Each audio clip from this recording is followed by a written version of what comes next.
Okay, part two.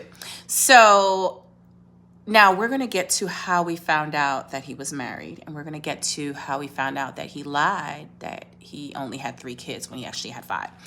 So after that date, our relationship just consisted of us going out to eat, traveling, me going to his home. He lived out in Long Island. He was an amazing cook. I mean, he a Southern boy, so he can cook.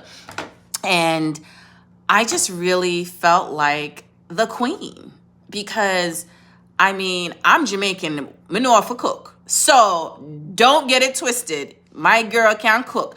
But I love when someone cooks for me. And he was a good cook. But every time I would go to his home, I would, do the typical girl inspecting, going through, checking, making sure, ain't nobody leaving no drawers in the underwear, no drawers, and, checking the bathroom to see if there's any weave here. Listen, we all did it. Judge your mama. Don't come judging me like with the eyebrows raised. Yes, fellas, I'm telling you, we do that when we go to your house. We want to check to make sure. I was looking for bobby pins. There weren't none. So it wasn't until like 6 months after we were dating and we were going to, where were we going? We were going to VA. Now I live here now, but we were going to VA, and there's this place that he loved called Chart House in Alexandria.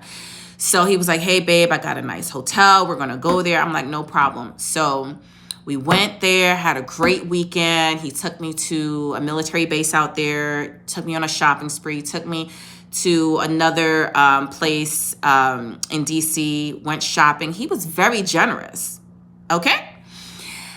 So when we were headed back home, his phone was blowing up. And I was like, hey baby, your phone is going off.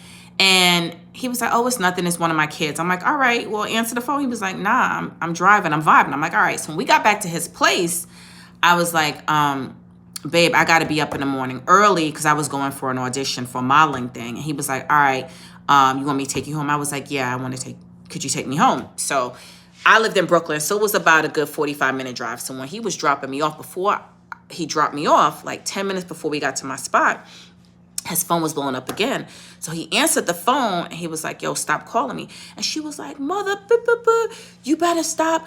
I already know you was with that beat. I saw all the pictures she posted on Facebook. Now he don't know I can hear this.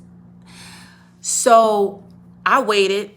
I got in the house, and then I act normal. I gave him a kiss goodbye and all that. Part 3 coming up.